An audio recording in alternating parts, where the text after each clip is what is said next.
Bom dia, ou boa tarde aí, boa noite, sei lá, os que me ouvem.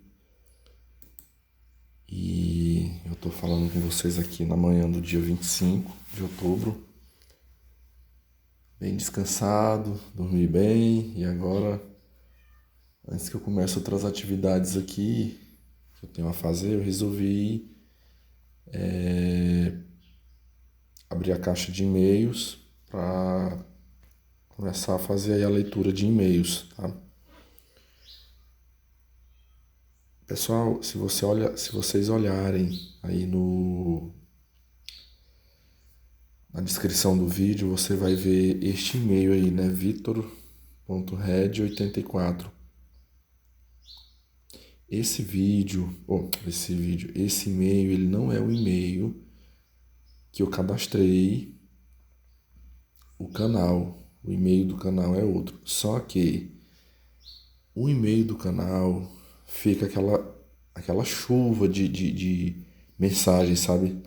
Fulano se inscreveu, fulano comentou o vídeo.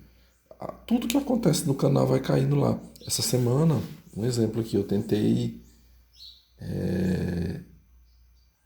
cancelar esses envios e o que ocorreu? Quando eu botei lá, apareceu que 20 pessoas que tinham se inscrito no meu canal, né, minhas inscrições foram canceladas. Ainda bem que estava assim, desfazer, né? Quando eu vi a mensagem apareceu embaixo desfazer, aí eu desfiz, né? Porque eu fiquei assim, bicho, 20 inscritos que se inscreveram no meu canal, então vai ficar perdida a inscrição, eu não quero isso, né? Aí eu desfiz. Aí o que eu preferi, né? Eu deixei um e-mail exclusivo, só para vocês mandarem relatos, se comunicar comigo, porque não vai ficar misturado, tá? Então esse e-mail aí, caramba, depois de ter dormido tanto, eu tô abrindo a boca. Esse e-mail é vitor.red84@gmail.com, é o e-mail exclusivo para vocês, tá? Isso aí não vai misturar com outras coisas, tá? Só vai cair os relatos de vocês aqui, vai ficar bem organizado, vai ficar bem na sequência, tá? Eu vou fazer um e-mail, eu vou fazer a leitura aqui desse inscrito, porque foi o que ficou mais rápido aqui para me acessar, mas eu vou voltar, eu tenho o e-mail antigo do Vitor Ronk Ronk, eu vou puxando. Inclusive tem um vídeo aí, eu só vou localizá-lo aqui e vou publicá-lo novamente, que foi o vídeo que eu publiquei, mas não ficou muito tempo no ar. Poucas pessoas assistiram antes que o meu canal caísse, né? Então, vamos à leitura aqui. Bom,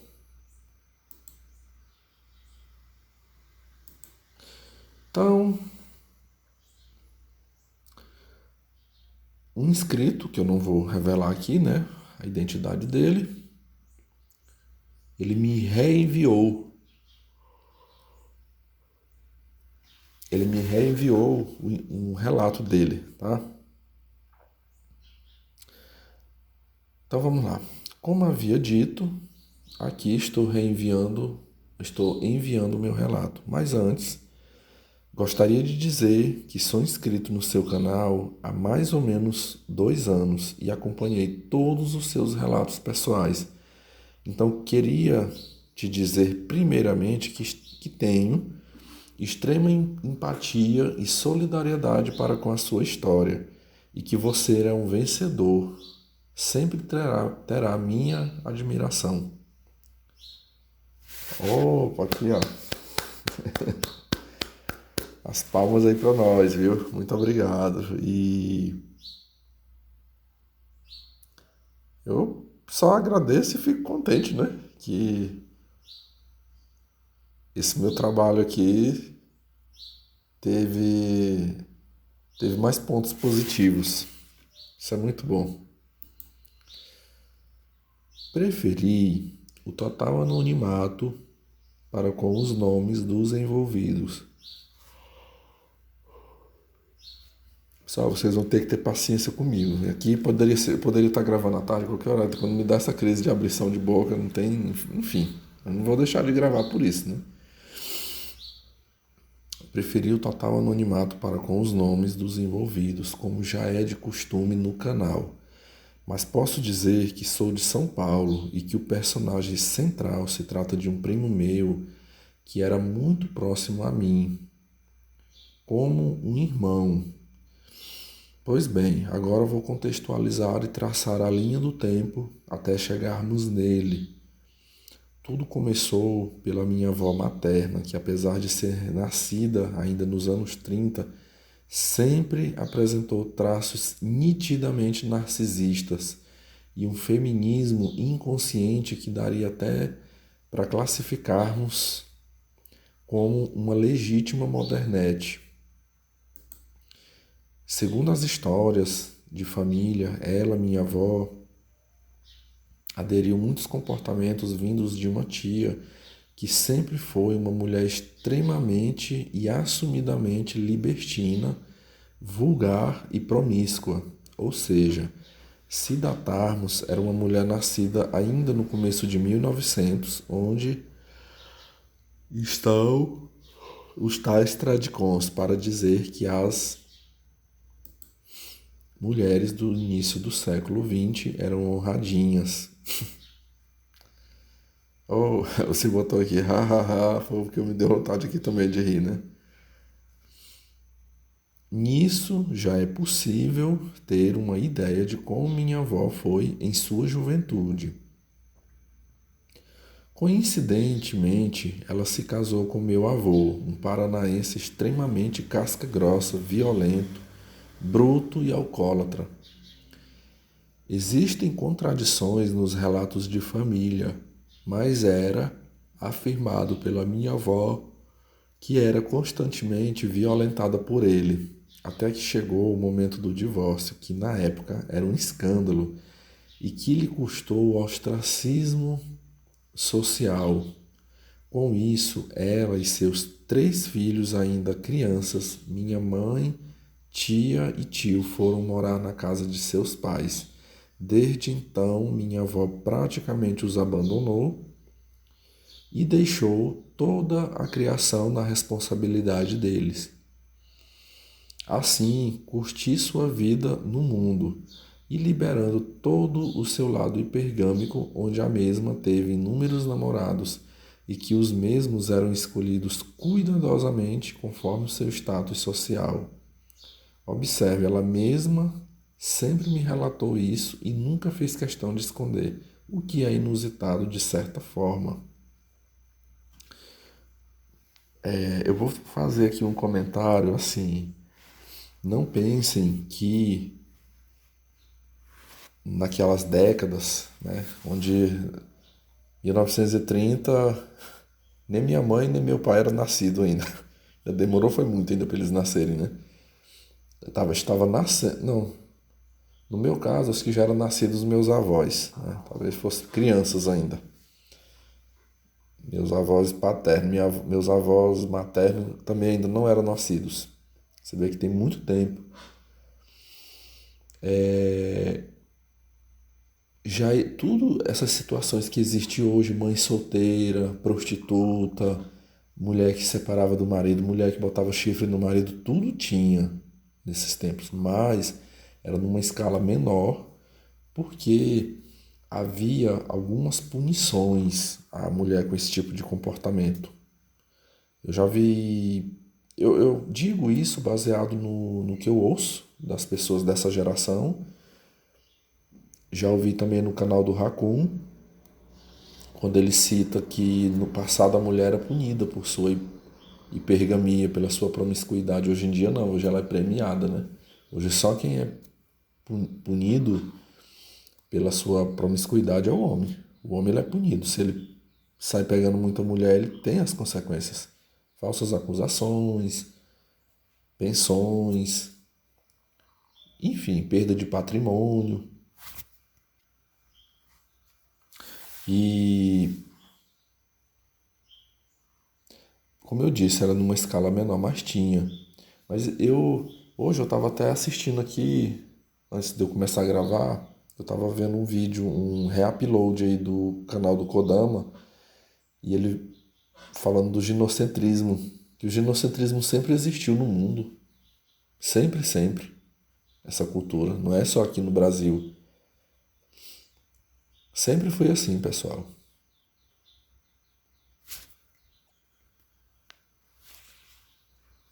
E hoje, acho que o que muda muito é porque hoje em dia não é punido. Hoje a gente tem isso de forma avassaladora, exatamente porque não é mais punido. Mas vamos lá, eu acho que me escapuliu aqui. Eu tinha alguma coisa a falar, mas acabei. Ah, lembrei, um detalhe.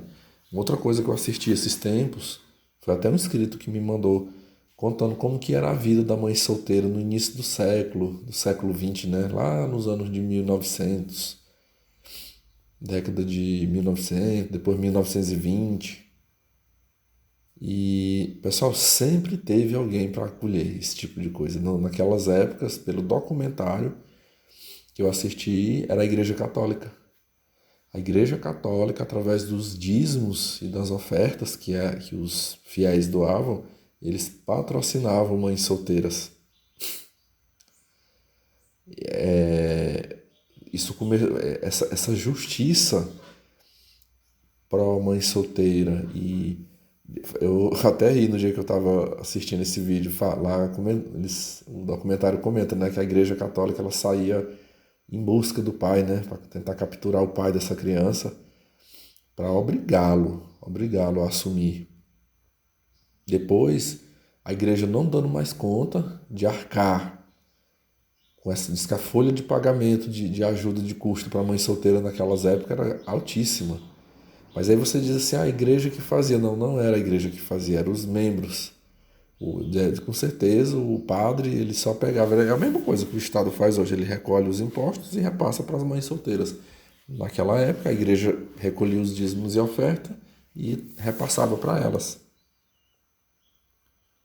Mas nunca deixou de ser amparada, nunca.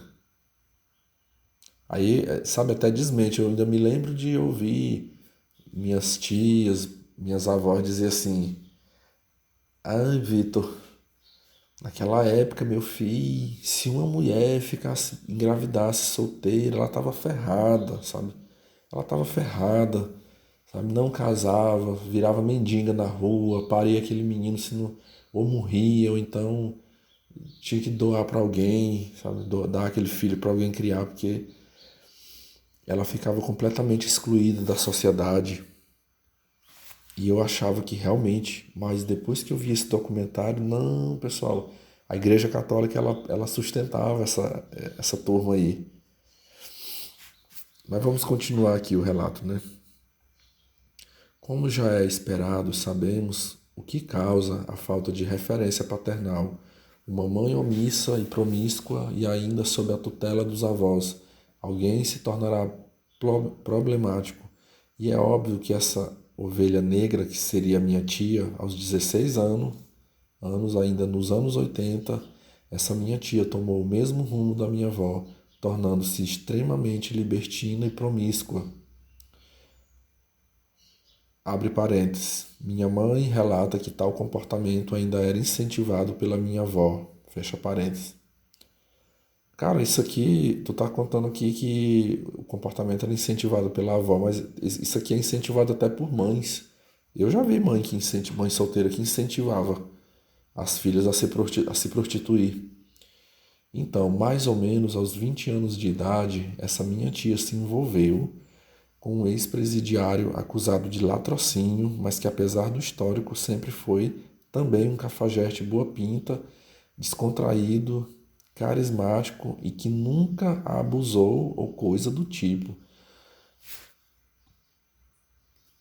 Logicamente, minha tia ficou extremamente aficionada por ele, perseguindo-o incessantemente até conseguir o que queria, uma gravidez que obviamente era indesejada por ele. Disto nasceu meu primo. Claro que assim que o sujeito o rejeitou a partir do nascimento, minha tia também o rejeitou, pois na mente disfuncional dela, meu primo seria usado como uma forma de laçar, prender o pai a ela, era, já que ela era extremamente fissurada por ele e ele a tratava com total indiferença e como tal prática não funcionou, ela acabou literalmente abandonando o recém-nascido. A partir disso, minha avó assumiu a responsabilidade pelo meu primo e minha tia continuou a viver loucamente por aí afora. Eu vou novamente fazer uma pausa aqui. Pessoal, eu tenho um caso na minha família. É assim. Eu vou ser bem rápido aqui, tá? Para que a gente continue aqui. É só fazer um comparativo. Isso aqui é outra situação muito comum. Aqui foi porque ela não conseguiu laçar o cafajeste, né? O bandidão. Aí ela se desfez do filho. Mas, por exemplo, eu tenho um caso na família de uma prima, filha de uma das irmãs de meu pai. Essa minha tia, ela mora no estado do Tocantins. É uma das filhas mais velhas. Essa minha prima hoje, ela já deve estar aí aberando os seus 50 anos, se não já tiver. E ela ficou mãe solteira na juventude dela. Eu vou contar aqui o que eu soube, assim, versão das irmãs dela, da minha tia. Ela engravidou de um cafajeste, o cara não assumiu ela, mas é o que acontece? Pouco tempo depois que ela tinha parido esse menino, ela conheceu um bancário. Ela conheceu um bancário, um funcionário público, muito bem de situação na época. Esse cara hoje é um coroão, ele já deve, eu diria que ele deve ser da idade do meu pai. Ele é mais velho que essa minha prima. Já era bem sucedido na época e detalhe, essa minha prima, ela é muito bonita, pessoal. Ela é uma mulher muito bonita. Hoje ela já é uma mulher, como eu disse, se ela não tiver 50 anos, ela está próxima, mas ela ainda exala uma beleza muito grande fisicamente. Bonita de rosto, bonita de corpo. Das filhas dessa minha tia, na minha visão, ela é a mais bonita de todas. Mas o que o cara fez, o bancário? Ele falou, eu caso. Ele ficou muito apaixonado por ela. Eu caso, mas desde que você não esteja com o filho. Aí o que ela fez? Ela empurrou o neném para minha tia. Pessoal, literalmente a minha tia criou esse neto desde bebê. O cara é da minha idade hoje. E ele não teve a mãe e nem o pai por perto. Foi criado até uma certa idade, quando a minha tia teve o marido dela vivo ainda, teve a presença do avô, né? Depois o marido dela faleceu e ela foi quem terminou de criar. Mas eu tenho até uma boa notícia para dar a vocês. Se tornou um excelente homem, criado pela avó. Hoje ele é enfermeiro. Hoje ele é enfermeiro, ele é concursado e já é casado, tem uma vida muito boa e se tornou um homem de bem. Mas isso aqui é uma exceção à regra, porque geralmente filho de mãe solteira, criado por vó, não é isso aqui que resulta. Isso aqui é um caso isolado que eu estou pondo aqui para vocês. E essa minha prima hoje vive casadinha com esse cara hoje já é até aposentado. Ele já é aposentado já do trabalho dele. Mas assim, ela leva um padrão de vida muito bom. Eu já andei na casa dela uma vez. Ela tem um padrão de vida muito bom, uma casa luxuosa, carrão, caminhonete na garagem. Mas eu falo bem aqui para vocês, todas as vezes que já teve encontros de família, alguma brincadeira, uma coisa que a gente se reúne, as parentadas aqui, eu só vejo lamúria dessa minha prima. Que é infeliz, que toda a vida foi chifruda, que já descobriu não sei quantas amantes desse marido dela, que o marido é possessivo, que o marido é ciumento, mas não larga. Não larga. Ela teve outros filhos com ele, né? Ela teve um casal de filhos com ele, mas hoje o que me chama a atenção é que esse cara foi esperto, ele não aceitou criar filho dos outros, né? Você vê o tanto que o cafajeste ele se impõe mais como homem do que o conservador. Se esse bancário fosse um conservador, ele teria assumido ela com filho. Ele ia querer pagar de bom moço, né? Ah, não vou fazer a diferença aqui na vida dessa mulher, né? Criar esse filho aqui que não é meu. Pois o cara não aceitou. E ela não pensou duas vezes, pessoal. Ela não pensou duas vezes e se livrou desse filho, jogando para a mãe dela e foi viver a vida de casadinha dela com o cara, para ter o luxo, né? Ter uma vida boa. só para finalizar aqui, esse rapaz, filho dela, ao que eu sei, ele não é muito chegado nela. Não é muito chegado. Acho que se falam assim, mas ele não. Quem ele considera como mãe, que ele chama de mãe, é a avó. Digo porque já vi. Ele chama a avó de mãe. É muito comum netos que são criados pelas avós chama a avó de mãe e o avô de pai. Mas vamos lá, que só fazer esse comparativo aqui. Então eu botei aqui, né, que no caso, vamos voltar aqui, né? A partir disso, minha avó tratava com total indiferença. A partir disso, minha avó assumiu a responsabilidade pelo meu primo e minha tia continuou a viver loucamente por aí afora, tendo arrumado outros filhos com sujeitos tão problemáticos quanto ela, como foi o caso, onde ela se apaixonou por um andarilho com transtornos psicológicos, esquizofrenia e usuário de drogas, chegando a se envolver com ele ao ponto de ir morar numa favela extremamente precária e imunda, sofrendo as maiores agressões físicas inimagináveis por parte dele. Deste maravilhoso relacionamento, tiveram 3 filhos, onde o primeiro foi vitimado por uma leucemia cruel aos 9 anos de idade. Aí é triste, viu? Mas acontece. Eu já ouvi falar mesmo, tem um tipo de leucemia que ela é mais comum em criança. Eu não lembro o nome. Parece que é a linfóide aguda, leucemia linfóide aguda. É preciso quem tem filhos, né, ficar muito atento a sinais. Existem vários tipos de câncer que é mais comum em criança. Essa leucemia, tumor de Wilms, que é um câncer nos rins, que dá mais em criança, até 5, 6 anos. Depois vocês podem estar pesquisando, que é bem interessante. A filha do meio se tornou uma dessas fanqueiras nojentas que apresenta não só traços de personalidade, perdão, também demonstrou alguns traços de desvio. Ei, pessoal, essa minha vista aqui hoje tá ruim, ó. É porque o texto. Eu tô lendo o texto em baralho na minha frente. Deixa eu aproximar mais um pouco aqui. E que apresenta não só traços de personalidade narcisista borderline, mas um certo grau de sociopatia. E o mais novo, apesar de tranquilo, também demonstra alguns traços de desvio comportamental. Nesse meio tempo, meu primo, o personagem principal, já quase pré-adolescente, apresentava condutas problemáticas enquanto morava com a minha avó, incluindo baixa frequência escolar e boatos até de ter sofrido abusos sexuais por amigos. Então, como minha avó já não tinha mais controle sobre ele, resolveu levá-lo para morar com o pai e, como não tinham nenhum tipo de afinidade, o mesmo teve de ir que o mesmo teve de ir morar com a mãe, o drogado, esquizofrênico e seus irmãos na favela. Obviamente, meu primo se tornou mais uma vítima da miséria extrema e da violência do padrasto, o que o fez começar a usar cocaína para que pudesse ter coragem de confrontá-lo. Inclusive, numa dessas vezes, meu primo quase o matou com socos e chutes frenéticos causados pela adrenalina da cocaína. Aqui ele aponta uma outra situação que é muito típica também, já vi muito isso acontecer.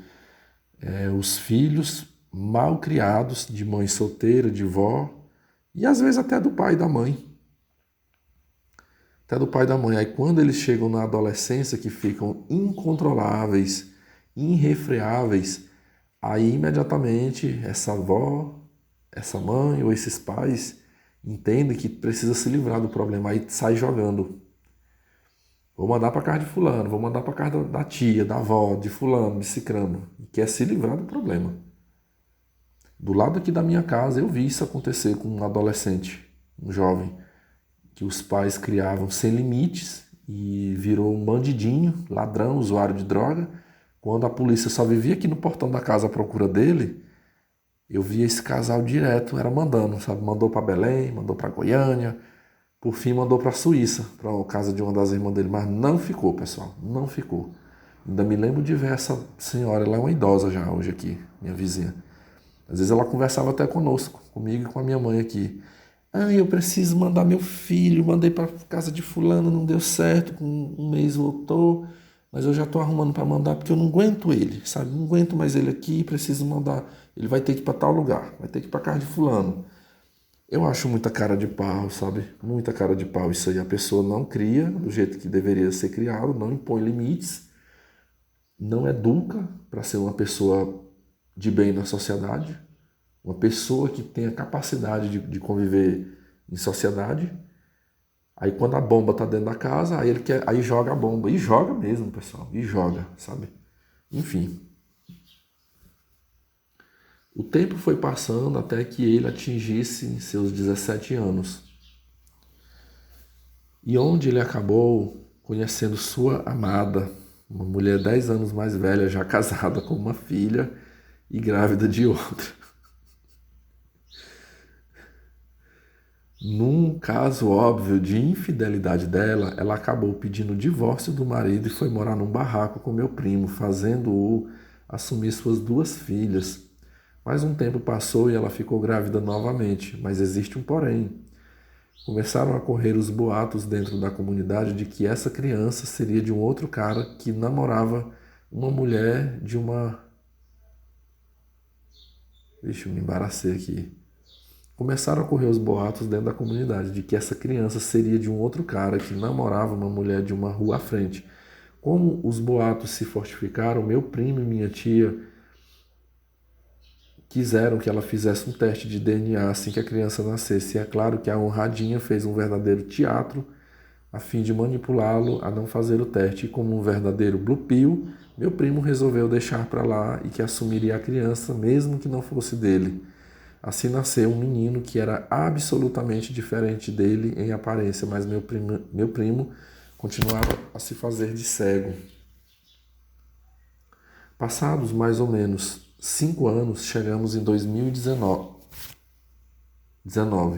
O relacionamento completamente conturbado, com ciúme e controle doentios por parte dela e inúmeros episódios de violência doméstica que ela fazia contra ele, que não só ele afirmava, mas ela mesma. Meu primo acabou se afundando em vícios como álcool e drogas por causa de seus desgostos.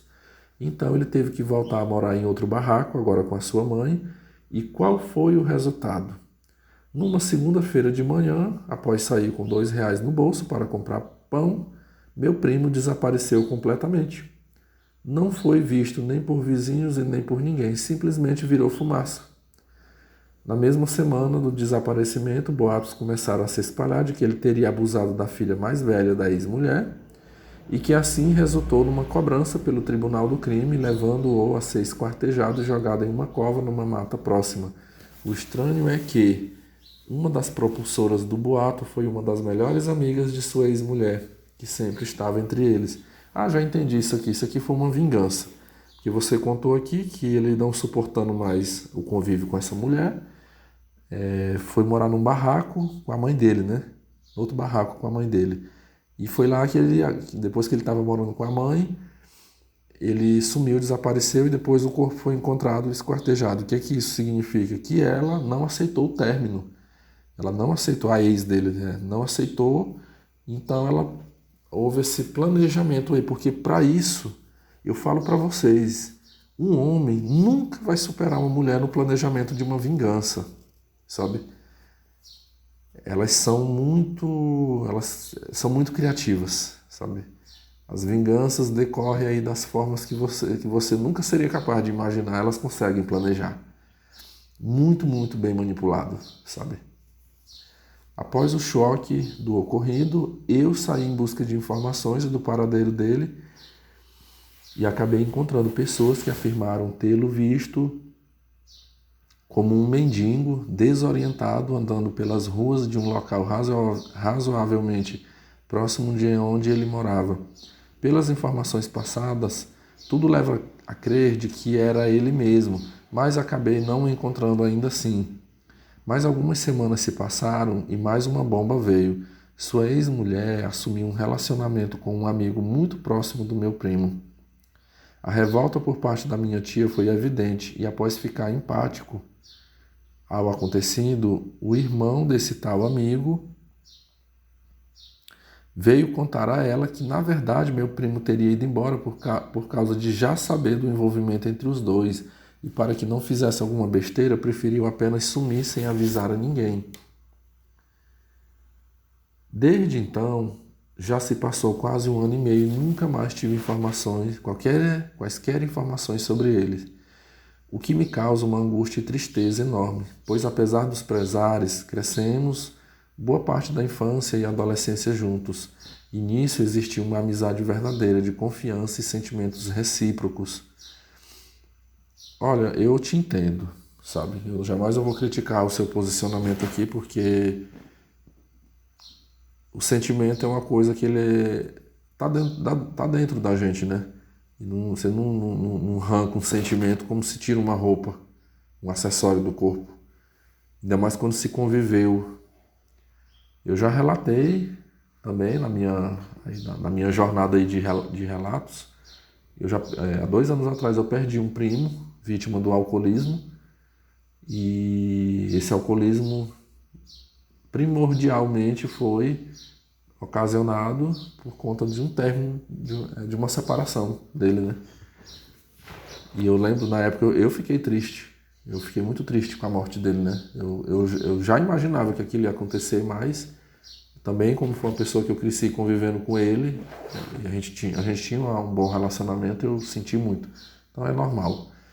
E no teu caso aqui, eu diria até mais, né? Que se você tinha um afeto de primos, né, por ele, eu tenho certeza que toda essa trajetória você se sentia impotente, não podia resolver o problema, não podia salvá-lo. Então, esse sofrimento não foi só pelo desaparecimento, aí só foi a culminância, né, o ápice da situação, mas todos os passos que ele deu, quando a gente gosta de uma pessoa, isso incomoda a gente. Há situações que a gente tenta fazer alguma coisa para ajudar. Existem outras vezes que a gente não pode fazer nada, mas a gente fica com aquele incômodo. Eu sei como é que é. Algumas observações. No começo do namoro deles, lembro que meu primo, extremamente obcecado talvez pelo chá que tomou, virou-se contra todos aqueles que criticavam o relacionamento, inclusive a família. Não adianta tentar aconselhar, eu sei como é que é isso aqui, ficam com raiva. Ele, como todo Blue Pill, era um verdadeiro capacho nas mãos dela, sempre servindo-a como um serviçal, serve uma rainha, até mesmo em tarefas domésticas. E isso continuou mesmo depois do relacionamento ter acabado, um pouco antes do seu sumiço. Sim, eles ainda mantinham contato próximo, talvez por manipulação dela, a fim de deixá-lo na reserva. Já frequentei a casa deles algumas vezes enquanto ainda se relacionava e ela sempre fez insinuações, inclusive sexuais, para cima de mim, mas como eu sabia que se contasse para o meu primo, ele seria manipulado por ela para ficar contra mim, então preferi apenas me fingir de desentendido e ignorá-la. Ela sempre teve fama de ser extremamente falsa, o que caracteriza uma personalidade narcisista e que eu mesmo comprovei. Para os menos íntimos, ela se fazia de boa moça, educada, gentil, mas opressiva e violenta contra aqueles que conviviam com ela. Até mesmo minha tia já chegou a me contar que todas as vezes que eu ia embora da casa dela, ela falava mal de mim para o meu primo, tentando fazer o possível para evitar que ficássemos muito próximos, certamente por temer que eu abrisse os olhos dele. Exatamente. Fazendo uma reflexão mais profunda, acredito na possibilidade de que ela e sua amiga tenham criado a falsa acusação a fim de coagi-lo a sair de lá às pressas, pois existem inúmeros casos de inocentes que morrem nesses tribunais paralelos, e eu coloco a mão no fogo pela inocência dele, pois não só por saber da moda de falsa acusação, eu também conhecia a índole dele, e mesmo com aqueles boatos maldosos e possivelmente mentirosos sobre ter sofrido abuso sexual durante sua infância, nunca percebi quaisquer perversões sexuais anormais ou um comportamento estranho que é típico de quem foi vítima disso. Enfim, da mesma forma que ela descartou o marido, também descartou meu primo. Mas como eu sempre digo, até mesmo para os familiares, a mãe dela, não, a mãe dele abriu a cova e a mulher apenas o enterrou e afirmou isso, pois certamente a partir da minha avó tudo se tornou um ciclo tóxico e destrutivo. E que se minha tia tivesse escolhido alguém minimamente decente, perdão aqui, minimamente decente para formar uma família desestruturada, ou uma família estruturada, certamente meu primo não teria sido vitimado por essa predadora social que com certeza viu nele as carências e fraquezas de um garoto rejeitado pelo pai e pela mãe. E é assim que acontece com todo homem que nasce numa sociedade destruída pelo feminismo como é essa que vivemos. Mais uma Black Pill para a minha vida e espero que para todos vocês também. Agradeço desde já pela atenção, Vitor, e aguardo ansiosamente pela sua opinião. Eu que agradeço aí a confiança, né, de você ter me mandado aqui esse relato. Você viu que eu contei aqui o caso de uma tia minha que criou um neto. Na verdade, essa minha tia já criou um monte de neto. Até hoje ela cria. Essa minha tia, eu acho que se minhas contas não estão erradas, ela está com 78 anos agora. A irmã mais velha de meu pai. Há muitos anos ela nunca parou de criar netos. Agora mesmo ela está criando 3. Ela teve 7 filhos, 5 mulheres e 2 homens. Praticamente as cinco filhas dela, todas fizeram filhos para deixar para ela criar. Eu tô sabendo, a última vez que eu tive contato com ela, essa minha tia ela é uma funcionária pública aposentada, ela banca 3 netos em Palmas, no estado que ela mora. Ela mora no interior, mas ela tem 3 netos estudando em Palmas e ela que banca. Ela que paga aluguel, paga. É uma pessoa que praticamente o dinheiro dela é só para bancar netos. Só vive para bancar os netos. As filhas parem, joga nas costas dela, ela começa a criar desde pequenininho e vai investindo, né? Aqui onde eu falo que a minha tia é uma pessoa até diferenciada, porque ela praticamente todos os netos que ela criou se tornaram pessoas de bem, mas é porque, a meu ver, ela tenta passar os valores, né? Os valores bons, e ela investe muito nessa questão da educação. Ela é professora aposentada já há muito tempo e então ela investe. Agora mesmo eu sei de um neto dela que está formando em engenharia. Um tá fazendo engenharia, tem outra que está fazendo pedagogia e outra eu não sei qual é. Sei que ela acabou alugando, ela alugou uma casa em Palmas e tá esses 3 netos dela morando lá para poder estudar. Mas veja você, esse rapaz aqui foi criado pela avó, já não teve a mesma sorte, né? Nem a mãe presta, nem a avó presta, ainda caiu nos ganchos de outra pior ainda. E eu, sinceramente, pelo que você falou aí, que ele sumiu, esse cara tá morto. Olha, nos tempos que a gente vive hoje, todo o acesso à comunicação, a pessoa não fica escondido.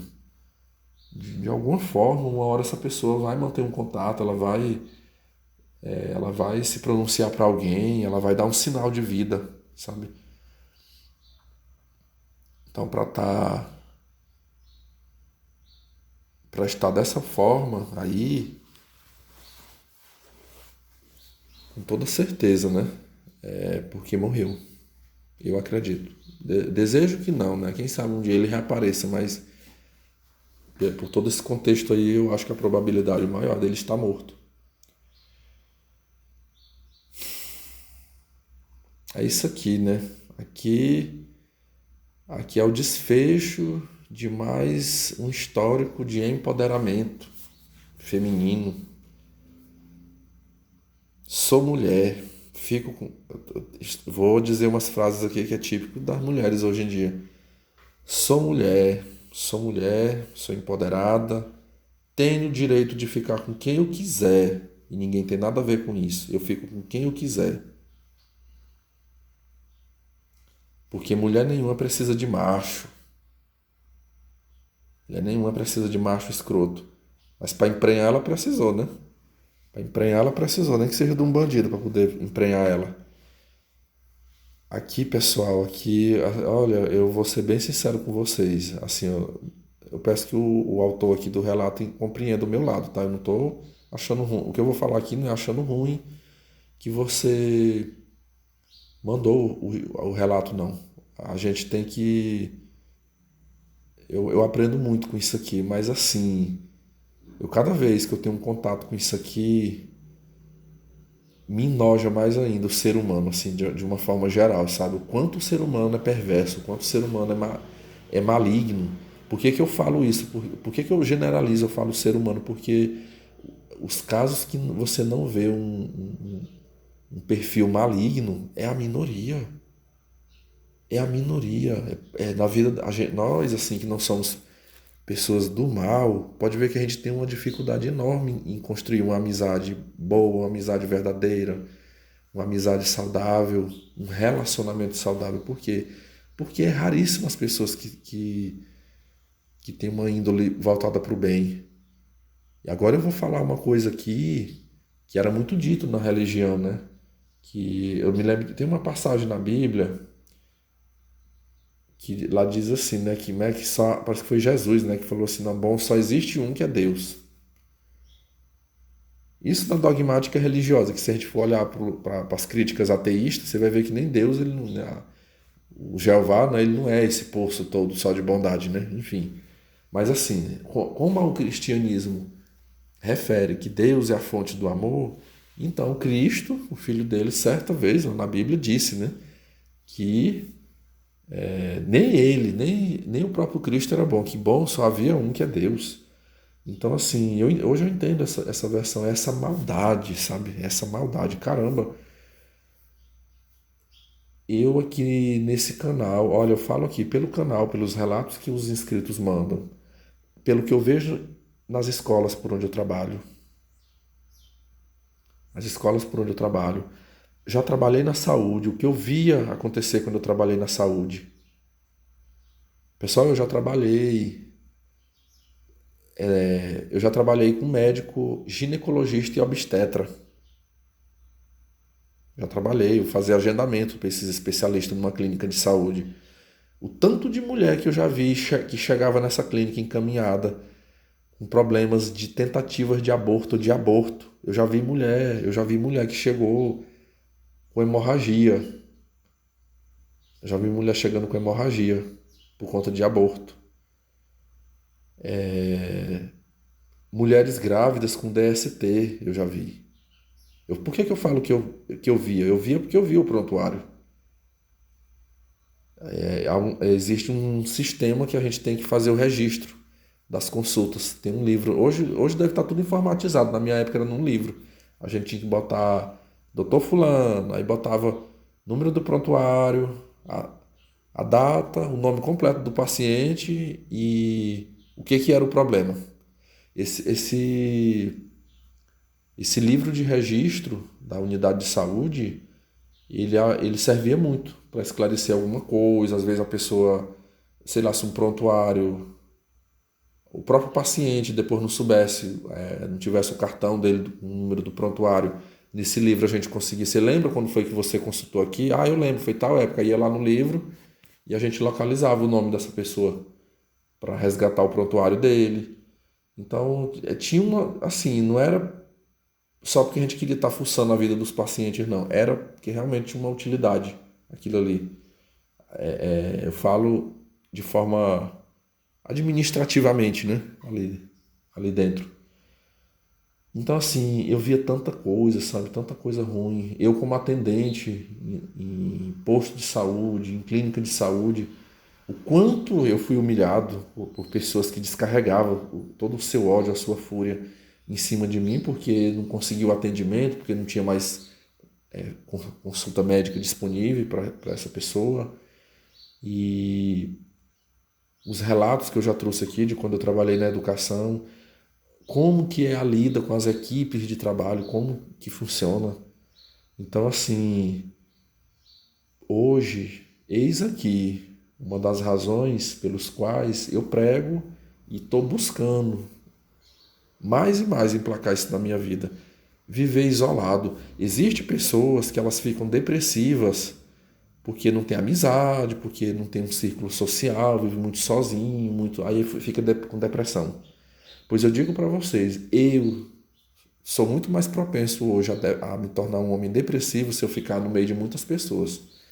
Porque à medida que essas pessoas elas vão me fustigando, elas vão me dando cacetada no lombo, isso sim me leva a uma depressão. Eu já fiquei no caminho da depressão, por exemplo, por conta da minha irmã, por conta do meu pai, as coisas que eu ouvia deles, a minha ex-border, cobras peçonhentas do local de trabalho que me prejudicava, então eu ficava meio depressivo contra essa mulher. Eu pergunto a vocês acham que hoje, estando eu agora aqui na minha casa, faço o meu trabalho de casa, online, serviços de ensino, né? De ensino, como eu sou professor, bem de boa, ainda fiz essa reforma aqui, eu estou bem confortável no meu quarto. Recebo alguma visita, recebo, mas as poucas visitas que eu recebo aqui são dos meus amigos de verdade. São poucos, muito poucos, mas são as amizades verdadeiras que eu tenho. Converso com eles, mas assim, aquela visita lá um dia, sabe? A maior parte do tempo eu fico aqui no meu quarto. Estudo, durmo, trabalho, vou fazer minhas caminhadas. E o ano que vem eu preciso, é uma necessidade. Eu quero comprar uma Smart TV para botar aqui que eu quero fazer minhas aulas de ritmos. Uma hora eu vou botar para vocês aqui, eu vou botar um link aqui de algum videoclipe para vocês verem como é que é assim, o estilo das aulas de ritmo que eu gosto de fazer aqui. E, cara, é tão bom. Aí, em vez de ser o sentimento de depressão, eu sinto um contentamento, sabe? Uma sensação boa, assim, de paz, de tranquilidade. Olha, eu disse no podcast anterior, eu disse no podcast anterior que uma mulher me pediu para que eu fosse dar uma entrevista, né? E eu meio desatento ali falei sim. 30 minutos depois eu meio que fiquei num pânico. Eu fiquei tipo num pânico aqui, eu fiquei agoniado, assim, falar igual quando eu era da igreja, meu Deus, como que eu fui fazer isso? Tipo assim, eu tô botando o meu sossego, eu tô sossegado, tranquilo aqui, aí eu vou me, não, não, não, e eu já fui correndo atrás de, de tentar reverter essa situação, sabe? E eu falo para vocês, eu coloquei o meu sossego, a minha paz, a minha tranquilidade em primeiro lugar. Então é muito melhor isso, pessoal. Então assim, eu sou o inverso da maioria das pessoas. Eu sou propenso a ficar depressivo, triste, amargurado se eu tiver misturado no meio dessa raça maligna por aí, sabe? Se eu ficar mais reservado aqui, sabe, só abrir a porta da minha casa para pessoas 100% de minha confiança, minha vida é maravilhosa assim, sabe? Eu sinto uma alegria por dentro de mim, sabe? Então busque, procure desenvolver. Assim como eu, você também será capaz de ser assim. Eu no passado, eu era uma pessoa muito carente também. Eu era carente de relacionamento, eu era carente de amizades, sabe? Não, eu tinha que ter amizades, eu tinha que ter um grupo para me andar junto, para lanchar juntos, para sair, para ir para almoços, para receber aqui em casa. E quantos problemas eu tive na minha vida ocasionados por esse tipo de conduta. Então, hoje, eu não tenho esses grupos de amigos. E eu vivo uma vida bem melhor. Eu não vivo em relacionamentos, não vivo em grupos de amigos, não vivo em roda de parentes.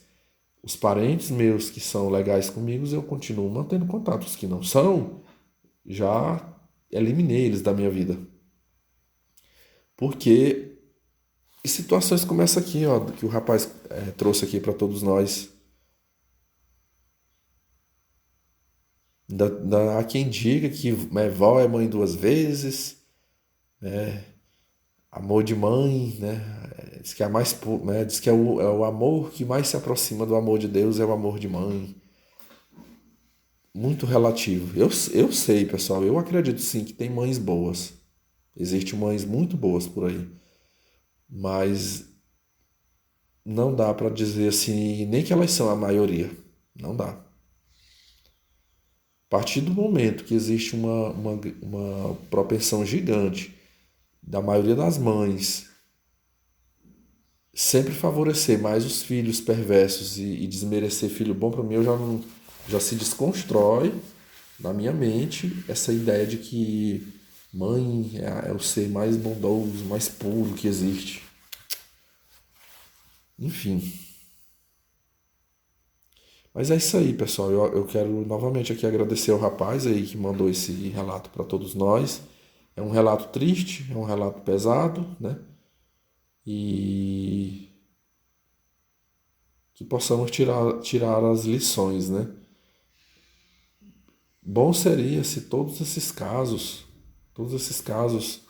pudesse ter um final feliz, né? Assim, de achar o caminho, de superação, de vitórias, né? Mas nem todos, nem todos. Muitos morrem aí pelo meio do caminho, como foi esse aqui, possivelmente, né? Mas é isso aí. Eu acho que a grande lição que ficou aqui é que essa história de empoderamento feminino é um grande engodo, né? É um grande engodo. Porque se fosse uma coisa boa, a maioria das crianças e dos jovens que fossem criados dessa forma aí não deveria ter esses finais, né? Que tem. Mas é isso aí. Muito obrigado aí, viu? A você que me enviou eu comentei aqui aquilo que eu pude assimilar em cima e refletir em cima do conteúdo, mas se tiver mais coisas, coloquem aí nos comentários, tá bom? Que a gente vai fazendo as devidas interações aí. Grande abraço a todos.